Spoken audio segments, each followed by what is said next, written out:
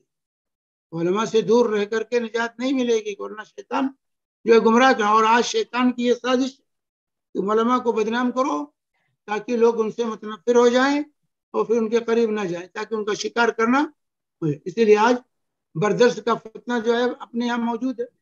تو کچھ نہیں جانتے اور اسٹیج سے جا کے بیٹھے، عالم بن کر بیٹھے ہوئے ہیں، علماء سے متنفر کرتے.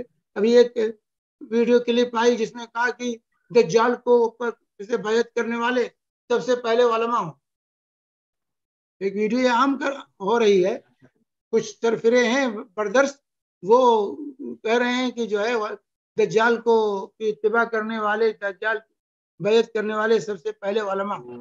نعوذ باللہ ثم نعوذ باللہ. کہاں سے لے کر کے آ جاتے ہیں لوگ علماء کو بدنام کرنے. تو بہرحال علماء اپنا جو صحیح علماء ہیں وہ اپنا کام کر رہے ہیں. میرے بھائیوں، علماء سے بدظن نہ ہوئیے، صحیح علماء کو تلاش کیجیے اور ان کے ساتھ رہیے، ان سے رہنمائی حاصل کیجیے، اسی میں نجات. جزاک اللہ خیر شیخ. سوال میرا ایک تھا لیکن آپ نے اس کو آگے بڑھا کر بہت اور کھول کر بتایا. واقعی آج کل برجستہ لوگوں کو، مجھے بھی خصوصاً روکا جاتا ہے کہ تم یہ عالم کے ساتھ کیوں ہو، وہ عالم کے ساتھ کیوں ہو. آج کل یہ عالم سارے کے سارے بکے ہوئے ہیں، سب کے سب ریاکاری کرتے ہیں، ان کو تنخواہ ملتی ہے، وہ فلانے سینٹر پر ہے، فلانے مسجد کے امام بیٹھے ہیں لیکن تنخواہ لیتے ہیں. شیخ اس کے اوپر کچھ تنخواہ بھائی، تنخواہ جب خلفائے راشدین تنخواہ نہیں لیتے بھائی، اس سے پہلے خلفائے راشدین کو تنخواہ ملتی تھی کہ نہیں ملتی تھی؟ وہ دین کا کام کر رہے تھے کہ نہیں کر رہے؟ اور کیا وہاں وظیفے نہیں جاری کیے؟ خلافت راشدہ میں وظیفے لوگوں کو نہیں ملتے تھے؟ یہ کہنا کہ علماء پیسہ لیتے ہیں اس لیے ان کی بات نہ سنو، یہ دین کی دعوت کو روکنے کی ایک سازش ہے اور شیطانی دعوت کو عام کرنے کی ایک سازش. بھائی، جب سیدنا ابو بکر صدیق رضی اللہ تعالیٰ عنہ خلیفہ بنائے گئے، صبح اپنا گٹھر اٹھایا کپڑوں کا اور چلے بازار کی طرف. حضرت عمر رضی اللہ تعالیٰ عنہ نے دیکھا، کہا کہاں جا رہے ہیں؟ کہا بھائی دکان لگانے جا رہا ہوں، مارکیٹ جا رہا ہوں، اپنے بال بچوں کا پیٹ تو بھرنا ہے مجھے.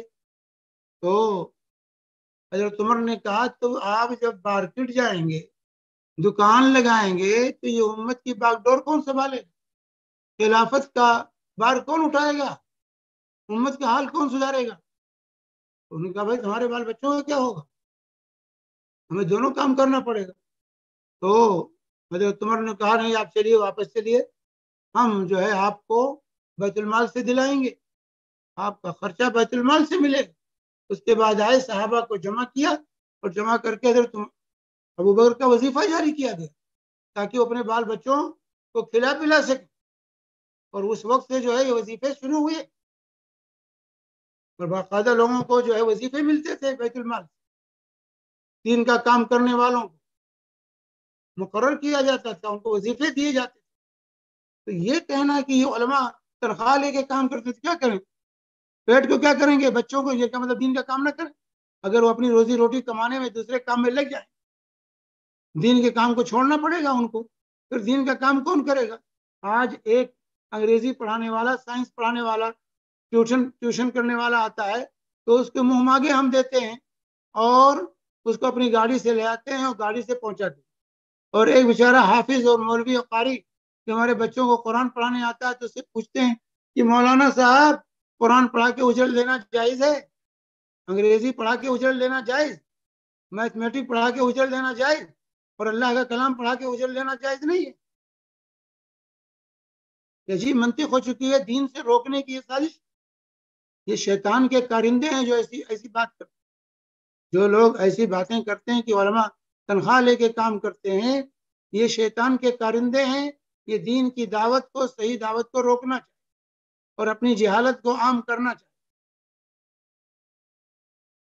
بیچارہ یہ عالم جو 10 سال 15 سال جو ہے چٹائی پر جو ہے رگڑ کے جو ہے پڑھا ہے, تو اب وہ جو ہے اس قابل بھی نہیں ہے کہ اس کی روزی روٹی چل سکے. اس کو تو چاہیے کہ آپ بغیر مانگے ہوئے, قوم کے لوگ بغیر مانگے ہوئے اس کی کفالت کریں تاکہ وہ کھل کر کے دین کا کام کر سکے. لیکن آج علماء کو کون پوچھتا ہے؟ لوگ پوچھنے کے لیے تیار نہیں کہ بھائی تمہارا گزر کیسے ہوتا ہے. پھٹا پرانا جو ہوگا وہ دے دیں گے, جو کھانا بچ جائے وہ مولوی صاحب کے گھر پہنچا دو, اور اسی میں سعادت سمجھتے ہیں. جزاک اللہ خیرن و حسن الجزا. ناظرین کرام, اور اس زوم میٹنگ میں اور یوٹیوب پہ جتنے بھی ہمارے ناظرین کرام اور سامعین کرام ہیں, ان سے تھوڑی سی معذرت. آج بہت ہی کریٹیکل سوالات جو میرے پاس آئے ہیں, اس کی وجہ ہے وہ آج میں پوچھ لینا چاہتا ہوں. وقت بھی ہے اور ٹاپک بھی قیامت کی نشانیاں ہیں, اور یہ سب اسی میں آتا ہے. شیخ آپ نے ابھی ایک بہت اچھا معاملہ پکڑا, وجہ قطع سے تو مسلمان دکھتا نہیں اور مولیوں پہ سوال کرنا شروع کر دیا. وجہ قطع سے تو مسلمان دکھتا نہیں اور علماء کو اسلام سے نکال دیا. وجہ قطع سے تو مسلمان دکھتا نہیں اور خود ہی اسلام کا علم بردار بن گیا. جزاک اللہ خیرن. شیخ سوال ایسا ہے کہ آپ نے ٹخنوں کے نیچے تو پکڑ لیا, اور اس کی تنبیہ کیا ہے, وہ گناہ کیا ہے, وہ تھوڑا بتائیے. اور دوسرا, وجہ میں داڑھی بھی آتی ہے شیخ. آج یہی وہ لوگ ہیں جن کے چہرے پہ نہ تو داڑھی ہے, نہ ٹخنے کے اوپر کپڑا ہے, اور دنیا بہت سیکھی ہے اور ادھر ادھر سے کتابیں پڑھ کر دین کو سیکھا ہے, اور جنہوں نے کتابیں لکھی ہیں انہی کے اوپر جو ہے وہ تنقید کرتے ہیں. کتنے دڑمنڈے ہیں اس وقت جو لیکچر دیتے ہیں, اور بڑا بڑا مجمع بڑے دھوم سے ان کے لیکچر کو سنتا ہے. نہ ان کی وجہ قطع صحیح ہے, داڑھی صاف ہے, پینٹ شرٹ جو ہے ٹائی لگائے ہوئے کھڑے ہوئے ہیں, اور بڑے غور سے سنے. مولوی صاحب درس دیتے ہیں مسجد میں تو 2-4 بڈھوں کے علاوہ کوئی نظر نہیں آتا. کہ آج یہ صورتحال ہے ان لوگوں. تو جہاں تک معاملہ ٹخنے سے نیچے آپ نے جو سوال کیا, اس سلسلے میں 2 حدیثیں ہیں رسول پاک صلی اللہ علیہ وسلم. تو ایک تو یہ اللہ کے بسم اللہ فرمایا, ثلاثن 3 طرح کے لوگ ہیں جن کو لا ينظر اللہ الیہ, جن کے اللہ تعالیٰ قیامت کے دن دیکھیں, یوم القیامہ ان کو دیکھے گا نہیں, ولا یزکیہم ان کو پاک نہیں کرے گا, ولہم عذاب علیم ان کے لیے دردناک عذاب ہوگا جو ہے. اور جو ہے وہ کیا کیا, ایک تو المسبل و ازار ہو, جو اپنی ازار کو ٹخنے سے نیچے لٹکاتا ہے, المسب ازار. منجر، اور دوسری روایت میں منجر صوبہ خیلا، تو تکبر سے اپنی کپڑے گھسیٹ کے اس کو اللہ تعالیٰ قیامت کی دیکھے گا بھی نہیں، اس پر نظر رحمت نہیں ڈالے گا، اس کو جو ہے پاک نہیں کرے گا، ولا یزکیہم، اور اس کے لیے دردناک عذاب ہو۔ اور دوسری جو المسلم، اس میں ایک مسبل کو ذکر کیا اللہ کے رسول۔ دوسری حدیث ہے ما اسفل من الکعبین فہو فی النار، جو ٹخنے سے نیچے کپڑا لٹک رہا ہے وہ جہنم میں لٹک، مرد کا جو کپڑا ٹخنے سے نیچے ہے وہ جہنم میں، یعنی اتنا حصہ اس کا جہنم میں جلے، جتنا نیچے کپڑا ہے اتنا نیچے کا حصہ اس کا، اس کے جسم کا، وہ جہنم میں جلے گا، چاہے وہ نماز پڑھے 5 وقت کی، ہاں 5 وقت کی نماز بھی پڑھے تب بھی اس کا اتنا حصہ جہنم میں۔ نماز پڑھے، روزہ رکھے، حج کرے، زکات دے، لیکن اتنا حصہ اس کا جہنم میں۔ وہ جب ہم اس طریقے سے حدیث بتاتے ہیں تو بولتے ہیں سب گھسی پیٹی باتیں ہمیں مت بتاؤ، معاذ اللہ ثم معاذ اللہ۔ تو جن کو اللہ کے رسول پر ایمان ہی نہ ہو تو ان کو کیا بتائیں، جن کو اللہ کے رسول پر ایمان ہی نہ ہو، اور یہ ادھر ادھر کی حدیثیں نہیں، بخاری مسلم کی روایت، ادھر ادھر کی حدیثیں نہیں۔ شیخ، کیا رسول اللہ صلی اللہ علیہ وسلم نے کسی آدمی کا چہرہ دیکھا، اس پہ داڑھی نہیں تھی، تو کیا اس کو قریب کیا یا اس کے اوپر غصہ کیا؟ ایسی کوئی ایک حدیث ہے یا واقعہ؟ اب اس پہ جو ہے کہ جو روایت ہے مسلمانوں میں تو کوئی ایسا نہیں تھا کہ جو داڑھی صاف کرتا، بلکہ مشرکین عرب بھی داڑھی صاف نہیں کرتے، اس وقت داڑھی صاف کرنے کا رواج تھا ہی نہیں، نہ مشرکین کے ہاں نہ مومنین کی۔ یہ تو جو ایجاد ہوا، پہلے یہ مجوسیوں کے ہاں تھی، یہ چیز کچھ پائی جاتی تھی مجوسیوں کے ہاں، اور اسی طرح یہ جو عام ہوا وہ بھی ان کے یہاں بھی عام نہیں، لیکن یہ عام ہوا انگریزوں سے، اسی لیے شاعر نے کر دیا کرزن نظم، مردوں کی عزت پوچھ لی، ابتدا داڑھی سے کی اور انتہا میں موچ لی۔ یہ کرزن تھا انگریز، اس سے جو ہے اس نے موچھ وغیرہ صاف کرنا شروع کیا داڑھی میں۔ تو بہرحال اتنا عام نہیں تھا اس زمانے میں داڑھی کا صاف کرنا، تو مسلمان تو کوئی ایسا نہیں تھا جو داڑھی صاف، صحابہ داڑھی کاٹتے بھی نہیں تھے، صاف کرنا تو دور کی بات۔ یہ تھے مجوسی تھے، کہتے ہیں کہ رسول پاک صلی اللہ علیہ وسلم کے پاس جو ہے مجوسی آئے تھے، سفیر آیا تھا وہاں ایران کا، تو اس وقت اللہ کے نبی صلی اللہ علیہ وسلم نے ناپسندیدگی کا اظہار کیا تھا کہ داڑھی صاف کی، اس وقت اللہ کے نبی صلی اللہ علیہ وسلم نے ناپسندیدگی کا اظہار اپنا کیا تھا، تو بہرحال جو ہے ناراض ہوئے تھے اس، تو بہرحال داڑھی کا صاف کرنا حرام ہے، داڑھی رکھنا یہ واجب ہے۔ اللہ کے نبی صلی اللہ علیہ وسلم نے فرمایا واف اللحى وقص الشوارب وخالف المجوس، دوسری روایت میں خالف المشرکین، داڑھی کو معاف رکھو، مونچھوں کو کترو، اور مشرکین کی اور مجوس کی مخالفت۔ تو مشرکین کیا کرتے تھے، داڑھی بھی کاٹتے تھے، مونچھ بڑھاتے تھے، داڑھی کاٹتے تھے، رکھتے تھے لیکن کاٹتے تھے، اور یہی حال مجوسیوں کا تھا، کچھ تھے جو صاف کرتے تھے، کچھ تھے، اور زیادہ تر لوگ داڑھی رکھتے تھے لیکن کاٹتے تھے تو، اور مونچھوں کو بڑھاتے تھے، تو ان کی مخالفت کا اللہ کے نبی صلی اللہ علیہ وسلم نے حکم دیا کہ مونچھوں کو کترو، چھوٹا کرو، پست کرو، اور داڑھیوں کو بڑھاؤ۔ جزاک اللہ خیرن شیخ، جو پہلا سوال ہمارے بھائی نے پوچھا تھا سجاد بھائی نے، وہ سوال یوں تھا کہ آج کل ایک ابراہیمی فکر چلی ہے اور جس میں بہت سارے ملکوں کے بڑے بڑے علماء کرام نے حصہ لیا، حتیٰ کہ کہتے ہیں کہ ابھی یہ سال جنہوں نے حج پڑھائی وہ بھی اس میں گئے تھے۔ آپ دیکھیے ان کے بارے میں تو مجھے کچھ نہیں معلوم ہے، لیکن ایک فتنہ یہ شروع ہوا، ایک فتنہ یہ شروع ہوا ہے، یہ امارات سے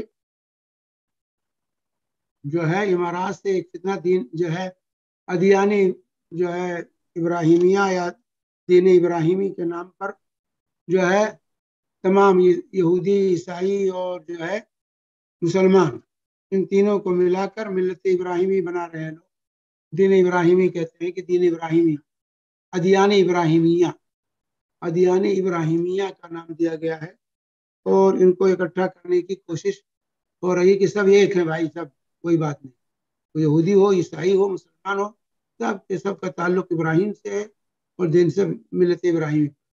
جو کہ جھوٹ ہے، غلط ہے، یہ جھوٹ ہے. اس کا پہلا علمبردار اس دور میں جو ہے وسیم، ایک وسیم ہے وہاں کا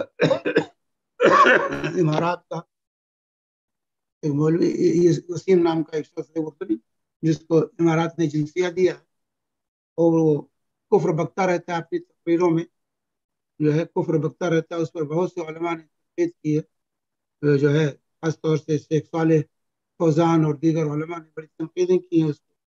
لیکن وہ جو ہے حکومت کی شے ہے اس کو، اور حکومت کی شے آ کر کے جو ہے وہ جو چاہتا ہے بکتا ہے، اور صحیح صحیح احادیث کا بھی انکار کرتا ہے.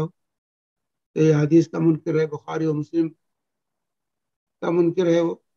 تو بہرحال اس نے بھی اس کو زیادہ ہوا دیا ہے دین ابراہیمی کا. ادیان ابراہیمیہ کہتے ہیں جن کو، غلط ہے. جو اللہ تعالیٰ خود قرآن میں کہا ما کان ابراہیم یہودیا ولا نصرانیا ولکن کان حنیفا مسلما. ابراہیم علیہ السلام نہ یہودی تھے نہ عیسائی تھے، وہ حنیف اور مسلم تھے، حنیفا مسلمہ تھے. اور رسول پاک صلی اللہ علیہ وسلم یہ ملت ابراہیمی پر آپ کو مبعوث کیا گیا. واتبع ملت ابراہیم حنیفا، تو ہمیں بھی حکم دیا واتبعوا ملت ابراہیم حنیفا، جو ہے وما کان من المشرکین، وہ مشرکین میں سے نہیں تھے. اور یہودی و عیسائی تو مشرک ہیں. وقالت اليهود عزير اللہ وقالت النصارى مسیح ابن اللہ، یہ ان کے شرک کی واضح دلیل ہے. پھر ابراہیم تو مشرک نہیں تھے، یہ لوگ تو مشرک، تو کیسے دین ابراہیم پر ہو سکتا؟ تو بہرحال یہ بہت بڑا فتنہ ہے ملت ابراہیمی اور دین ابراہیمی کا نام لے کر یہود و نصارہ کو اپنے ساتھ مسلمانوں کے ساتھ جوڑنا. یہ بہت بڑی گمراہی ہے اس دور. ناظرین کرام و سامعین کرام، آپ نے فضلۃ الشیخ شمیم احمد خلیل حفظہ اللہ کا فتویٰ سن لیا کہ ملت ابراہیم، اور اس کے علاوہ دو چار چیزیں اور بھی آپ نے بالکل کرارا جواب اور صحیح اور صاف ستھرا جواب، صاف ستھرا اوپینین یا فتویٰ آپ نے سن لیا، جس کے اوپر سوالات آئے تھے. ابھی شیخ ایک سوال آخری ہے. ہم سب نے ہمارے جگر، دل، زبان، آنکھ، ناک، کان کو تھامنا ہے، اور ہم سب اس کے اندر ملوث ہیں. پہلا سوال ہے، آج کل ایک کمپنی کھلی ہے، اس کا نام ہے میٹا. دوسری ایک کمپنی کھلی ہے، اس کا نام ہے مجھے یاد نہیں آ رہا ہے، جس میں کارٹونز دکھائے جاتے ہیں، ویر میر کچھ تو بھی نام ہے اس کا. اور اسی طریقے سے یہ جتنے بھی سوشل میڈیا والی کمپنیاں آج کل عام ہیں، اس عام کمپنیوں میں ہمارے جوان ملوث ہو رہے ہیں. لڑکیاں میوزک کر رہی ہیں، لڑکیاں جگہ جگہ جا کے میوزک کر رہی ہیں، بلکہ ڈرائیونگ بھی آڑی چڑچی، بلکہ ٹیکسی ڈرائیور بھی بن رہی ہیں. تو یہ ان کمپنیوں، جیسے کہ ایک ہے الائنس، آج کل الائنس بولے تو دوسری دنیا کی مخلوق، ایک فلمیں ایسی کنٹینیو بنائی جا رہی کہ خود دوسری دنیا کی مخلوق آئی ہے. اسی طرح اور ایک چیز آئی ہے کہ ٹائم مشین، یعنی کہ اس مشین، اس کرسی پہ بیٹھو تو تم 200 سال پہلے چلے جاؤ گے، اس کرسی سے بیٹھو تو اگلے 400 سال پہلے چلے جاؤ گے. اور یہ لوگوں کے دلوں میں، دماغوں میں رچ بس رہا ہے. تو ہمارے دوست کا سوال ہے کہ ہمارے علماء کرام اس کے اوپر کیا کہتے ہیں. ابھی تک ہم نے اس کے اوپر کچھ نہیں سنا، اور لوگ اس کے اندر پھنسے جا رہے ہیں. جزاک اللہ خیر. نہیں، یہ سب باطل ہے، یہ فتنہ ہے دور حاضر کا. ان فتنوں سے انسان کو دور رہنا. یہ فتنے ہیں سب کے سب. یہ جو کمپنی آج کل، جیسے یہ کارٹون کا معاملہ سن لیجیے. کارٹون جو آج کل سے بچوں کے لیے کھول دیتے ہیں، بھائی کارٹون ہے کوئی بات، اس کے اندر ایک فکر پیش کی جاتی ہے، اس کے اندر ایک تصور پیش کیا جاتا ہے. بنانے والے سب ملحد ہیں، سب بنانے والے جو یہ کارٹون تیار کرتے ہیں سب ملحد بے دینوں کے ہاتھ میں چمچ. اور لوگ کہتے ہیں بھائی کارٹون ہے، بچے کارٹون میں کھیلتے ہیں کیا، لیکن اس میں باقاعدہ ایک عقیدہ اور ایک فکر پیش کی جاتی ہے، اور ہم اس کی طرح متنبع نہیں ہو پاتے. وہ تو بعد میں جب زمین پیر کے نیچے سے سرک جائے گی تب پتہ چلے، جب بچے برباد ہوں گے تب پتہ چلے گا کہ ہاں کس قدر اس میں تباہی اور بربادی ان کارٹونوں کی. تو ان سے جو ہے اپنے بچوں کو، بڑوں اور چھوٹوں سب کو دور رہنا چاہیے، اور اس ان کمپنیوں میں حصہ لینا بھی جائز نہیں ہے ایک مسلمان کے لیے. تو بہرحال یہ سب جو ہے کوئی بھی کام کرتے ہوئے دیکھنا چاہیے کہ یہ ہمارے دین کی حیثیت سے اس کا کیا حکم ہے، دینی حیثیت سے. اگر اس کے اندر ناچ ہے، گانے ہیں، اس کے اندر فتنے ہیں، اس میں اگر غیر الہادی چیزیں ہیں تو اس میں ہم حصہ نہیں لے سکتے. اس کے اندر مرد و عورتوں کا اختلاط ہے، ہم اس میں حصہ نہیں لے سکتے. وہاں عریانیت پائی جاتی ہے، نہیں جا سکتے. تو تمام چیزوں کا خیال کرنا ہے، دیکھنا ہے. اس کو دیکھے بغیر ہم چاہتے ہیں کہ ہمارے بچے ناسا میں جائے، چاند پر پہنچ جائے، کنوینٹ اسکول میں پڑھیں، لیکن جب کنوینٹ اسکول میں جاتے تو ان کو یہی الائنس ملتی ہے، یہی ٹائم مشین ملتی ہے. اصل بات ہم پڑھتے ہیں، ہم سمجھتے ہیں کہ روزی جب تک ہم انگریزی نہیں پڑھیں گے، جب تک انگلش میڈیم میں نہیں پڑھیں گے، تب تک روزی نہیں ملے گی. ہم اس کو روزی کا وہ سمجھتے ہیں کہ وہی روزی کا ضامن ہے. روزی اللہ کے ہاتھ میں ہے، اس کے ہاتھ میں نہیں. حرام ذریعے سے روزی نہیں کمائی جا سکتی، حرام ذریعے سے روزی کمانا جائز نہیں ہے. آپ اپنے بچے کے عقیدے کو برباد کر کے اس کو آپ اگر داخل کر رہے ہیں اس میں، اور اس کا عقیدہ برباد ہو رہا ہے، اس کے اخلاق برباد ہو رہے ہیں، تو قیامت کے دن آپ کی گردن نہ پی جائے گی. بچہ تو برباد ہی ہوگا، آپ کے لیے بھی بربادی ہے اس میں. اس لیے جو عام طور سے آج یہ سمجھ لیا گیا ہے کہ انگریزی کے بغیر روزی نہیں مل سکتی، یہ سب سے بڑی غلطی ہے. لوگوں کہتے ہیں بچپن ہی سے بچے ہمارے انگلش بولے. پہلے ان کو بھائی اپنی زبان سکھائیے، اپنی مادری زبان سکھائیے. عربی جو اسلامی زبان ہے اس کو سکھائیے، اور اس کے بعد جو اس پہ دین کی تعلیم دیجیے، دین کے اساسیات کو بتلائیے. اور اس کے بعد جب جرجہ آتا ہے جو ہے روزی روٹی کی فکر. ابھی بچپن میں بچہ ابھی آواز نہیں نکل رہی ہے، صحیح لفظ نہیں ادا کر رہا ہے، اس کو آپ داخل کر دے رہے ہیں ایسے انگریزوں کے اسکولوں کے اندر، جو ہے کرسچنوں کے اسکولوں کے اندر، اور اسی پروگرام میں لگا دیتے ہیں. تو بچہ کیا ہوگا؟ برباد ہو کے رہے گا. وہ بچے صحیح قرآن نہیں پڑھ سکتے. جو بچے بچپن سے انگلش میڈیم میں رہیں گے وہ صحیح قرآن کی ادائیگی نہیں کر سکتے. وہ عربی الفاظ ان کی زبان پر جاری ہی نہیں ہوگا صحیح. تو اس لیے ضروری ہے سب سے پہلے اپنے بچوں کو قرآن کی تعلیم دیجیے، عقیدے کی تعلیم دیجیے. اس کے بعد ان کو انگریزی پڑھائیے، فرینچ پڑھائیے، جو زبان چاہیے پڑھائیے. لیکن پہلے مسلمان بنا دیجیے، اس کے بعد جو چاہیے پڑھائیے. جزاک اللہ خیرن. ہمارے ایک بھائی یہاں پر بیٹھے ہیں ہمارے اس میٹنگ کے اندر، ان کے بھی کوئی رشتہ دار آئے تھے، ہم نے بھی ان سے ملاقات کری. جب ہم نے لفظ عقیدہ پوچھا تو انہوں نے پوچھا عقیدے کی معنی کیا ہوتی ہے، سمجھاؤ عقیدہ یعنی کیا. جب ہم نے مثال سے سمجھایا کہ ہر جگہ اللہ تعالیٰ حاضر و ناظر ہے، موجود ہے، بولے بالکل صحیح ہے. تب میں نے ان کو سمجھا کہ اسی کو عقیدہ کہتے ہیں اور یہ غلط ہے. یعنی شیخ آج کل یہ معاملہ ہو گیا کہ بیسک عقیدہ ہی نہیں معلوم ہے، چاہے کہ وہ اردو میڈیم سے ہو یا پھر وہ کوئی اور میڈیم سے. وہی بات ہمارے نصاب تعلیم میں نہ ہمارے گھروں کے اندر عقیدہ ہے، نہ ہمارے جو مدرسے ہیں مدرسوں میں عقیدہ ہے، اسکولوں میں عقیدے کے پر زور دیا جاتا ہے. سب سے بڑی مصیبت یہی، سب سے بڑی مصیبت ہے کہ ہم گھروں میں بھی اپنے بچوں کو، ہمیں خود عقیدہ نہیں معلوم تو ہم بچوں کو کیا عقیدہ سکھائیں گے. اور اسی طرح اسکولوں میں بھی اس کی طرف اہتمام نہیں ہوتا ہے. تو یہ سب سے بڑی تباہی ہے. اس لیے جو عقل مند لوگ ہیں، جو ہوشیار لوگ ہیں، جو امت کا درد رکھنے والے لوگ ہیں، ان کو یہ چاہیے کہ اولاً تو مساجد میں عقیدے کے دروس کا اہتمام کریں. فجر بعد، عشاء بعد مسجدوں کے اندر باقاعدہ یومیہ درس ہو عقیدے کا، عقیدہ لوگوں کو سکھایا جائے، تاکہ اس کے ذریعے سے ہمارے گھروں میں، اور جو اگر اسپیکر وغیرہ کی سہولت ہے تو اس کے ذریعے سے اپنے گھروں تک آواز پہنچائیں. اور مردوں کے ساتھ عورتوں کو بھی مسجد میں آنے کی اجازت دی جائے. اور نمازوں میں نہیں ہو سکتا تو کم سے کم جمعہ کی نماز میں اہتمام کیا جائے کہ عورتیں، بچے سب مسجد میں آئیں اور ان کو صحیح رہنمائی کی جائے. اس کی شدید ضرورت ہے.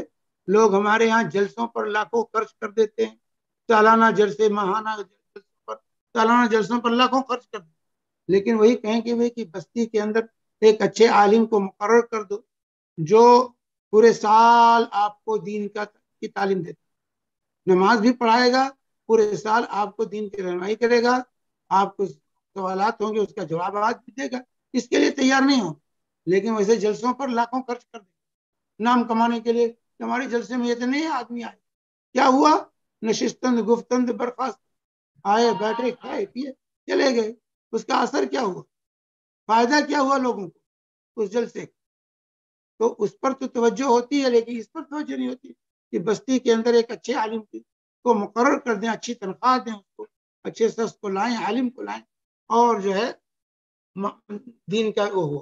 ایک تو یہ کوشش کرنی چاہیے مسلمانوں کو، اپنی مسجدوں کو پہلے آباد کیجیے، اور ہر گاؤں میں، ہر بستی میں، ہر محلے میں ایک کم سے کم درجہ 5 تک کی تعلیم کا اسلامی نظام قائم کیا جائے، جس کے اندر جدید تعلیم کے ساتھ اسلامیات کی پوری تعلیم دی، عقیدہ سکھایا جائے، آداب سکھائے جائیں، ان کی صحیح تربیت کی جائے، اور اس کے بعد پھر ان کو جس لائن میں لے جانا ہے آپ لے جائیے. لیکن ابھی وہ کچھ جانتے نہیں، ان کو آپ لے جا کر کے انگلش میڈیم کے چکر میں کرسچنوں کے جو ہے اسکولوں میں ڈال دیں، یہ غلط. مسلمانوں کو چاہیے کہ اپنے کالج، اپنے یونیورسٹی وہ قائم کرے، خود اپنا کالج کھولے، اور اپنے آداب کے ساتھ، اسلامی تعلیم کے ساتھ. اب مصیبت یہ ہے، مسلمان بھی جو کھول رہے ہیں وہی لادینی اسکول کھول رہے ہیں، وہاں بھی دین کا کوئی گزر نہیں. دینی تعلیم کو لازم کریں کہ ہمارے یہاں جو بچہ بھی پڑھے گا، وہاں وہ ابتدائی درجات میں ہو جو ہے، یا انٹر میں ہو، یا کالج میں ہو، دینی تعلیم لازم ہو. دین کا موضوع ہے نا ضروری. ان حصولوں کے ساتھ اگر آپ اس طرح کا کام کریں اپنے وقت، انشاءاللہ دین کی تعلیم عام ہو. تو گھر میں بھی تربیت اور اسکول میں بھی تربیت ہونی چاہیے. جزاک اللہ خیرن و احسن الجزا. ناظرین کرام اور سامعین کرام، اور جہاں کہیں پر بھی آپ اس کو سن رہے ہیں، چاہے یوٹیوب، فیس بک، اور اس زوم میٹنگ میں، اور اس کے بعد آپ کو جب بھی اس زوم میٹنگ میں یا اگلے جمعہ کے درس میں بلایا جائے، دعوت دی جائے، تو وقت کے سلگتے سوالات آپ ضرور ساتھ میں لے کر آئیں، تاکہ اس کے اوپر تسلی بخش جواب ملے. وقت کے سلگتے پرابلم آپ کے سامنے جو رونما ہو رہے ہیں، چاہے عملاً ہو رہے ہیں، چاہے خفیاً ہو رہے ہیں، یا آپ محسوس کر رہے ہیں، ایسے سوالات آپ ضرور ہمارے اس اسپیشل فرائیڈے درس سیریز میں لے کر آئیں. جزاک اللہ خیرن شیخ. اور سجاد بھائی، آپ کے لیے بھی ڈائس اوپن ہے. جزاک اللہ خیر. مجھب بھائی 2 سوال بہن کے ہیں، جلدی جواب یہ ہے منتظر، کیونکہ اذان ہو جائے گی انشاءاللہ. شیخ بہن پوچھتی ہیں کہ انٹرسٹ کے پیسے باہر جانے میں یا علاج کرنے کے لیے دے سکتے ہیں کسی رکشہ بیوہ رشتہ دار، یا اس کا گھر ہے، یا اس کو کسی اور اپنے اوپر، اپنے بال بچوں پر خرچ نہ کریں اسے، اور کسی دوسرے کو دے سکتے.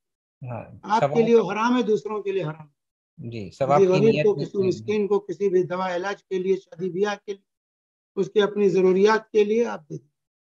جی جزاک اللہ. اس میں کوئی بس اتنا ہے کہ آپ اس کے لیے ثواب کے یہ نہیں ثواب کی امید نہ رکھیے، کیونکہ وہ آپ کا مال نہیں ہے. جی، تو آپ کو اس سے نجات لینے کے لیے، حرام مال سے نجات حاصل کرنے کے لیے اس کو دیا، اپنے اوپر پاس نہیں کر.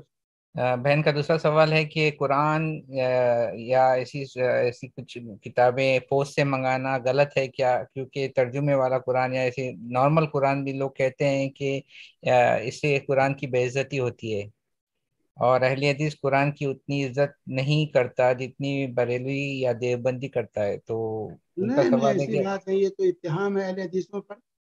یہ تو بدنام کرنے کی ایک سازش ہے جو دوسرے لوگوں نے، اہل بدعت نے گڑھ رکھی ہے اہل حدیثوں کے خلاف، کہ اہل حدیث لوگ قرآن کا احترام نہیں کرتے، نبی کا احترام نہیں کرتے. یہ جھوٹ ہے. جس قدر اہل حدیث احترام کرتا ہے اس سے کوئی نہیں احترام.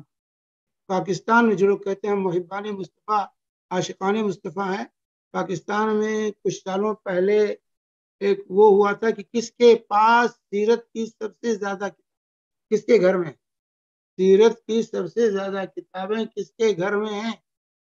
تو اس کا پہلا نمبر ایک اہل حدیث کو ملا تھا پاکستان میں. ایک اہل حدیث کو ملا تھا کہ اس کے گھر میں سیرت کی سب سے زیادہ کتابیں نکلی. یاد رکھیں. اور نبی کریم صلی اللہ علیہ وسلم پر سب سے بہترین کتاب شاطمانی درود پر سب سے بہترین کتاب علامہ ابن قیم کی ایک اہل حدیث کی کتاب، اور جلاء الافہام کے نام سے، اور شاطم رسول گستاخان مصطفیٰ کے خلاف سب سے بہترین کتاب علامہ تیمیہ رحمہ اللہ کے الصارم المسلول علی شاطم الرسول۔ یہ کہنا کہ یہ اہل حدیث گستاخ ہوتے ہیں یا اہل حدیث احترام نہیں کرتے نہ نبی کا نہ قرآن کا، یہ جو اتہام ہے، لوگ اہل حدیثوں کو بدنام کر کے لوگوں کو ان کی دعوت سے مطلب، اس کی حقیقت نہیں، سب احترام کرتے۔ شیخ تو ان کا سوال ہے کہ اور رہا معاملہ قرآن کو منگانے کا، اب بھائی قرآن کو کیسے منگائیں گے بتا دیجیے؟ اگر آپ خود جاتے ہیں خرید کے لائیے، بہت اچھی چیز ہے، خرید کے لائیے، لیکن ہر جگہ جہاں قرآن نہیں ملتا ایک دوسرے ملک میں منتقل کرنا، تو ڈاک کے علاوہ اور کون سا ذریعہ آپ کے پاس؟ تو اس کا یہ ہوتا ہے کہ جو لوگ بھیجتے ہیں اس کو باقاعدہ پیک کر کے، اس کو پیک کر کے جو ہے اس طرح بھیجتے ہیں، جائز ہو، پیکنگ قاعدے سے ہو، اور اس کے ذریعے ڈاک کے ذریعے منگایا جا سکتا۔ شیخ اس میں کیونکہ یہ ضرورت ہے، اور یہ ضرورت اس کے بغیر پوری نہیں ہو سکتی۔ اب قرآن چھپے وہیں پڑھا رہے تو کیا فائدہ ہوگا قرآن؟ اسی نوعیت میں ایک بھائی نے بھی پوچھا تھا مجھ سے شیخ کہ کیا ہم جب سفر کرتے ہیں تو ہمارے لگیج کے اس میں قرآن لگیج کے اندر ڈال سکتے ہیں قرآن پاک، قاعدے سے اس کو لپیٹ کر کے احترام کے ساتھ آپ لگیج میں ڈال دیجیے۔ جی اسی نوعیت میں شیخ کافی مرتبہ دیکھا گیا ہے کہ قرآن کو مسجدوں میں زمین پہ رکھا جاتا ہے یا سجدے کرتے وقت، یا کیا یہ اگر سجادہ ہے، مسلح ہے، مسلح کے اوپر رکھ رہا ہے تو کوئی بات نہیں، سجدہ کرتے ہوئے مسلح پر رکھ دیا۔ عام طور سے کیا لوگوں کو آیت سجدہ آتی ہے تو کیا کہتے ہیں ہاتھ میں قرآن لے کے کیسے سجدہ کریں گے؟ ہتھیلی آپ زمین پہ پڑے گی۔ ہاتھ میں لے کر جو لوگ سجدہ کرتے ہیں تو سجدے میں دونوں ہتھیلیاں قبلہ رخ زمین پر ہونا چاہیے، 7 اعضاء، ہاں 7 اعضاء کا زمین پر ہونا چاہیے سجدے میں، تو ہتھیلیوں کو زمین پر ہونا چاہیے۔ جب ہتھیلی میں آپ قرآن پکڑے ہوئے ہیں تو کہاں کیسے رکھیں سجدہ؟ اس لیے قرآن کو کسی جگہ پر رکھ کر پھر سجدہ کرنا چاہیے۔ اولاً تو قرآن رحل ہے، ایسے اونچی چیز ہے، اس کو رکھ کر کے سامنے قرآن پڑھنے کی کوشش کیجیے تاکہ کہیں اور رکھنے کی ضرورت نہ پیش ہے۔ اور مسجدوں میں بھی یہاں رحل رہتی ہے، رحل پر رکھ کر کے نماز قرآن پڑھیے، اور جب سجدہ کرنا ہوگا تو آپ رحل پر رکھتے ہوئے آپ سجدہ کر لیجیے۔ لیکن اگر رحل نہیں ہے تو اگر آپ مسلح بچھا ہوا قالین بچھی ہیں تو قالینوں پر رکھ دیتے تو اس میں قرآن کی بے حرمتی نہیں ہے، اسی پہ آپ سجدہ کرتے ہیں، اسی پہ قرآن رکھتے ہیں۔